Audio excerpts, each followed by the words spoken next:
Gerd, it is wonderful to be here with you and with, like you say, up to 1,000 people have signed up for this. I hope many of them are in the door here watching this because it's going to be a fast-paced and really kind of fun conversation here. I mean, when you talk about paradigm shifts, I just want to make sure you kind of ground this in a little bigger picture of what's happening here. But paradigm shifts are really at root about system change, fundamental system change. And people who are thinking in the old system, that's where their paradigm essentially of thinking how the old system works, they get caught off guard when essentially the system changes and the fundamental roots of the system change. And then they have to wrap their heads around how that system works, and that's the next paradigm. And there's been many of these. Now, I was working with the founders of Wired Magazine. Basically, over 25 years ago, I was working with the founders of Wired Magazine back in the day. And that was the beginning of another huge paradigm shift in the opening up of the internet and the how the digital economy was going to change so fundamentally from those kind of mid-90s days, and also the beginning of globalization. And at that period of time back then, people didn't understand how that was going to work. How was this digital economy going to work? How was this globalized kind of new market economy going to actually work? And so they asked myself and one of the leading futurists of the world, Peter Schwartz at the time, to kind of talk about what was going to happen in the next 25 years that would take us to the year 2020. How would it fill out? We did that in a cover story, later went into a book, went in multiple languages, and it largely played out. And it actually was, we called it essentially of how that was going to largely work. And so around 2020, I was asked to actually think through the next 25 years and think about what are the fundamental system changes that we're going to be moving into and how can we prepare people now for this. And with that, I came up with a second kind of big piece, which Gerd kind of referred to. It was called The Great Progression, that you can find. It's a magazine piece, came out last fall, and it actually can kind of lay out this whole thing. Some of such we'll be talking about today. Now, one of the things that basically at the core of what's happening here with The Great Progression is to talk about there's been a system, a mega system that for the last 40 years has largely worked, and it's been made up of subsystems that also are kind of integrated and worked as a whole. So people got used to, at the time, the last 40 years, you could say the mega challenge, at least through the eyes of the West, America and the West, has been kind of the terrorism. Basically, our energy system was carbon energy. Our transportation system was, absolutely internal combustion engine. The culture was essentially dominated by the baby boom generation, the biggest generation in kind of Western history all over the world. The politics, actually partly because of that, was largely conservative. Regardless of who your party was, the general temperament was that. The economics was liberating the private sector and kind of tax cutting and cutting rid of regulations. Basically, the capitalism was really geared to the shareholder capitalism, and the lion's share of the wealth was actually going to the shareholders. Production, work was basically physical. There was no kind of thoughts of virtual work. Our production was clearly industrial, kind of rooted in kind of the systems we'd had for many years. And our politics, geopolitics, again, from the Western's point of view, was geared to the Middle East because you had to keep the oil going and you had to keep this whole system, the whole flywheel working. What I'm arguing is that system essentially is over. It's running into all these problems. It's causing all these problems. And so what we're seeing a whole old system over on that other side of like this chasm here. Now, what's absolutely remarkable is that if you take every one of these same categories that we just went through, there are nascent systems, new systems that are actually starting to happen here. And so you're watching the beginnings. Our meta challenge, for example, now is clearly becoming climate change. Our energy system is actually now shifting to clean, rapidly to clean from carbon. Our transportation system is moving to electric as faster than many people kind of predicted. And we're going to talk a little bit about that in a minute here. The culture is now being dominated by the millennial generation, which is essentially the children of the boomers, the big generation. We're watching, and we're going to talk more about that a little bit later today. Politics is increasingly, I would argue, going to be more progressive. I'm going to talk a little bit about that later in the show. And economics is having a bigger role for the public sector. We're seeing, particularly around after the pandemic and all going on, capitalism is being concerned with more share of all stakeholders. We're starting to see that shift happening. Work is increasingly becoming virtual, which we saw through the pandemic. Production is becoming biological. This is a longer story about how synthetic biology and others will kind of supersede industrial work here. And ultimately, our geopolitics is centered more on Asia because of the huge populations to deal with climate change. The other way to think about this is essentially now on the other side. This is the new systems that are essentially being emerging here. So the way to kind of think about this is we now are the privilege, you could say, or the crazy opportunity here that we are in the middle of this fundamental system change. And the people who are kind of trapped in the old system, of course, have a gloom and doom and think, oh my God, the world's going to hell. People who are exposed to the new system are excited to see all the opportunities. And so this is the system I've been thinking about that Gerd also has been thinking about. And this is kind of the genesis of essentially this paradigm shift concept that Gerd has evolved, and now we're actually moving in different ways here. But that's one way to think about this. And this is really at the core of what we're talking about today, because the mindsets are caught in the past. Now, I wanted to say a couple of last things here about tipping points on this. This isn't a theoretical conversation. This is tipped. This is happening. And one of the things we've learned here, I'm in Silicon Valley in the Bay Area here, San Francisco Bay Area for the last 25 years. And basically we know over time how these all successful technologies go through this. They get into this kind of place where you get a tipping point. And it's that tipping point. Once that happens, you see exponential growth. And so a lot of times there's a kind of disappointment until you hit this exponential growth. The other thing about paradigm shifts, I just want to say this last thing, is people will stick with the old paradigm. This is the way they know it. They like it. It's whatever. Then you get a new kind of something new that comes along that starts to say, that's interesting. And if you get enough people seeing how superior that system is, then you essentially get this boom, this big paradigm shift where it shifts across. And this happens with technologies. It also happens with social trends. Now, I'm going to give you just one example here before we go to Gerd about how this has clearly happened in electric transportation. And you can see actually the data around this that actually does it and how this is tipped. And if you would have gone back 10 years and said, hey, will the world's kind of transportation, will we move from the internal combustion engine, which we hadn't done for 100 years, to electric, you'd have to say no.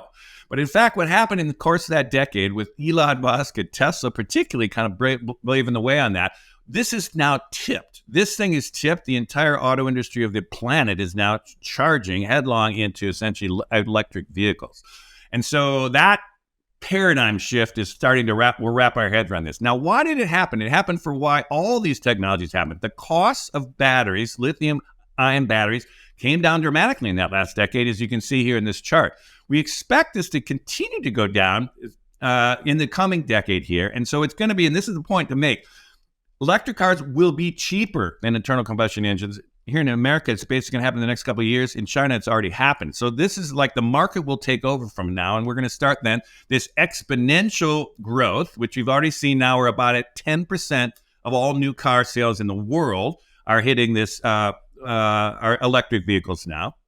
You're watching United States, which is quite a little bit of a laggard here. It's hitting 5%, which is often the sweet point of the tipping point of new technologies. You get 5% market penetration, boom, it takes off. And that's when you start seeing it's exposed enough. And so what we're watching now across the whole world, well, actually, we're also seeing fundamental finance. Global finance is now moving clearly into clean tech and electric vehicles. Well, these aren't quite updated right here because last year we basically went $1.2 trillion went into clean energy or electric vehicles. $350 billion alone went into electric vehicles. And so we're watching global finance has shifted. We're also watching the projected growth here. In China and Europe, already 20% of all new cars are electric, and we're starting to see how that'll probably continue up until we get full penetration by 2040 or so.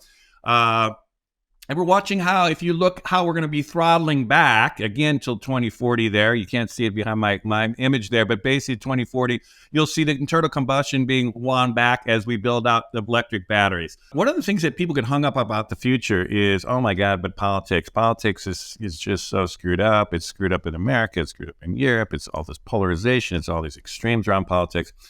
And so most people who really do have a bleak view of the near-term future, if not the long-term future, is really gets rooted down in politics. And I'm going to talk to you now about two kind of paradigm shifts that kind of relate to that. One, and starting with a demographic shift, which is essentially generational shift. Now, I'm going to basically talk to you because this really is affecting essentially the culture first. So let's get into this, and then I'm going to actually make some predictions here, you can say, on the politics too. and in ways that I think it's going to evolve in very positive ways, and it's going to make a big difference, and it's going to be very different from what we've just seen in the past. One way to understand this, and again, I'm going to use data from the United States here, where I'm rooted here in the San Francisco Bay Area, but also this is it's comparable in all Western Europe, and in some ways it actually plays all over the world. This is essentially the American population in 2020 by generation.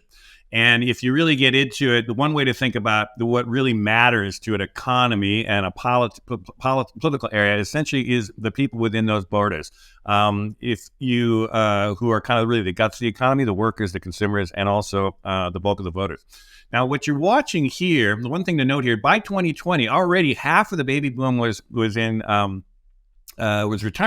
And then the second thing was they're dying off. I mean, those numbers are coming down. Every one of those is a year. And every one of you can see over there, like the top level is 4 million. Basically, baby boomers, front end baby boomers, they're down to about 2 million folks from those beginning years. So they're losing people and they're retiring in bulk. The other thing to note is that the millennial generation, which is roughly their kids, or Gen Y, some people call them, is essentially the biggest generation in American history and kind of European history as well. And they are totally in the game. They are the guts of the economy right now and really going strong.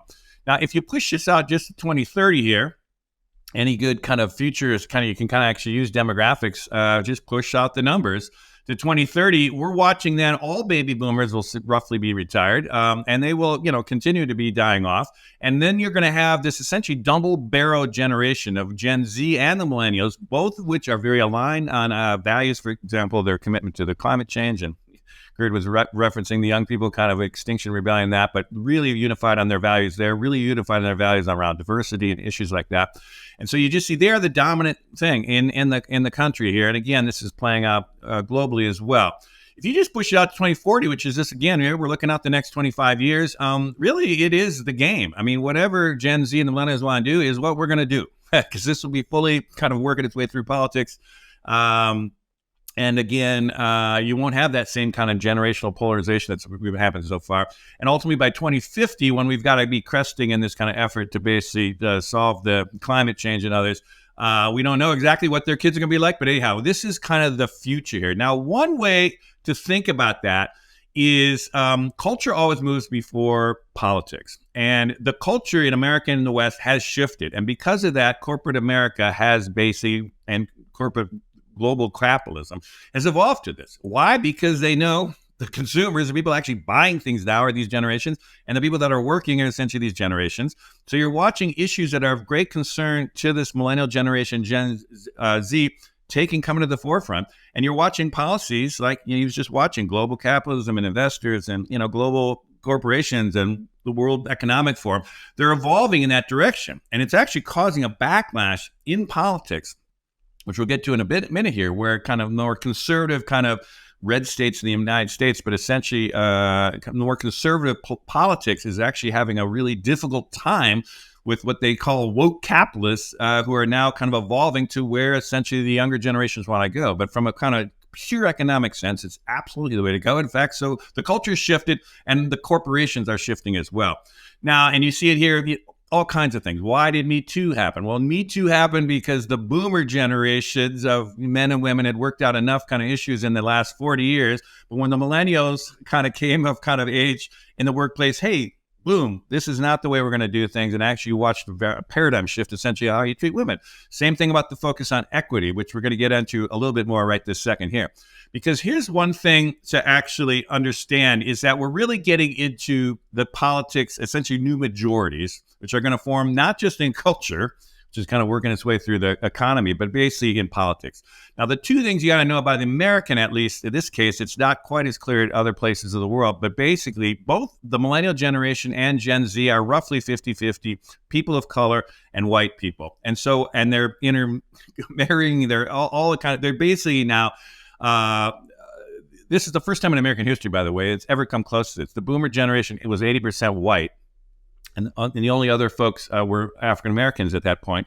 And since what's happened in this case of the millennials and Gen Zs is you've watched essentially there's been two great booms of immigration in American history. And this kind of chart shows that first boom in the late 19th century, early 20th century. That's the classic boom, brought a lot of European immigration in. But the second boom really started in the 80s again, even with Ronald Reagan and others here, we watched a kind of another great boom of immigration, but it was a worldwide immigration. It was coming from Latin America and also Asia. And so that's kind of accounted for the situation in America, which is now just playing out, not with illegal immigration or anything else. We're watching the percentage of white people is coming down as a percentage of population, and people of color is building up. This is what it was in 2020. It's on track to about 2045. You will have white people will be a minority in the United States. This is, by the way, what happened in California 15 years ago. I'm here in California. It's about 35% white people now in California. This is making a huge impact on our politics. And so I want to just play this out. So you're watching a kind of generational change. You're watching a kind of racial changes. And so you're watching a political paradigm shift, which is not understood by the mainstream media or mainstream politics. And so we're in this lag time. We're in the kind of old paradigm of how politics works. And people are not just playing the numbers out. One thing to think about, now we're going to dwell a little bit here because America is the 800-pound gorilla out there in the world. And a lot of people are distraught with the rise of Donald Trump and all kinds of things and the polarization in this country here. But I want to say that we're basically on the verge of a tipping point into a new kind of political era. American history has always been built, and actually Western history has always had essentially a pendulum swing between two kinds of politics. One is kind of conservative politics and one is progressive, or some people call that liberal. And you can just see in the words, essentially, what you're talking about. Conservatives are about conserving and hanging on to the old ways of doing things. Progressives are trying to try new things and do that, progress. And, both have their values. We need to renew and kind of old ways of doing things occasionally. We need to reinvent things and move forward. So what's happened over American history is you see this kind of pendulum swing where sometimes they swing to the right and hold for a while there. And sometimes they kind of get in these kind of 50-50 splits, which is what's happened in America in the last 10 years where nothing can get done. And it's these kind of 50-50 kind of situations. And then then there's these periods where it goes into progressive eras. And I want to just say, I'm making an argument that essentially we're going into that. And here's the thing that people don't think about. These 50-50 splits, all you need to do is take 10%. If the 50-50 split in America is like this, all one side has to do is take 10% of the country into their coalition. And essentially you have a 60-40 majority where you can basically do whatever kind of you want to do. And so we've watched that happen with conservatives. We've watched these periods where it kind of edges back and you get 50-50 paralysis, which is what we've been having. And I say we're here to kind of build essentially a coalition, a progressive coalition, which is coming together on these kind of demographic changes. I just said that. With that in mind, we should be thinking that the last time we saw a progressive era in America and also in the West, and this is a phenomenon, by the way, it goes all through Europe and Western politics, was essentially the great post-war boom. A lot of the mechanisms of that progressive era, the strong use of government, the push on equality, the distribution of wealth, public investment, high taxation, frankly, of the wealthy, that is essentially well-known, understood how that worked, and where it ended up in a great economic boom. I would argue the last 40 years, Ronald Reagan, Margaret Thatcher, others in kind of Europe, essentially you watched the conservative era. Other people would call it a neoliberal era. But anyhow, it was which is a different way of thinking about liberal, but essentially it's kind of was more of a free market entrepreneurial kind of period. I would argue Donald Trump was the last gasp of that in America, and is actually going to, again, prefacing what's happening in Europe as well.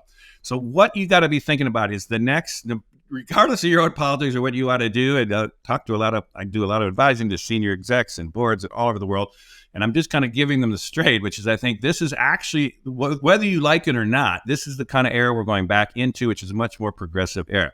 And the last kind of just way to play this out, because people, not in this country, but also all over the world, people are familiar with the red state, blue state situation. I want to just point out to you, despite our kind of sense that it's a 50-50 country, Blue America has basically won 7 of the last 8 popular votes of the presidential elections, the last 8 presidential elections.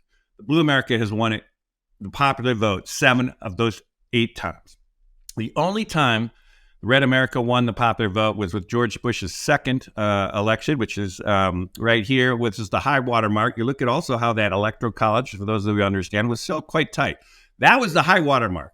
And basically this last election, if you want to see it, essentially this was how Biden beat Trump. But also you're watching the politics of the coast now going to the southwest United States. You're even seeing the deep south kind of shifting blue. I would make an argument with the migration of young people into the cheaper housing of the South, you're watching this happening, that basically the battlegrounds of politics are going to be pushing into Texas even, and into the Carolinas there, for those that know the nuance of that. And there's no push of red America going to California or let's say New York. And so I just want to point to people that despite the gloom and doom of, with politics will never get moving in America, America's kind of this crazy place that it's going to be going on for the next 10, 20 years. I don't believe that. We're actually moving into a stage where you're going to have a very much a coalition, 60-40 coalition at least, that's going to be able to run through with a lot of these pro-climate, pro kind of more progressive policies. And so you should get ready for that paradigm shift too.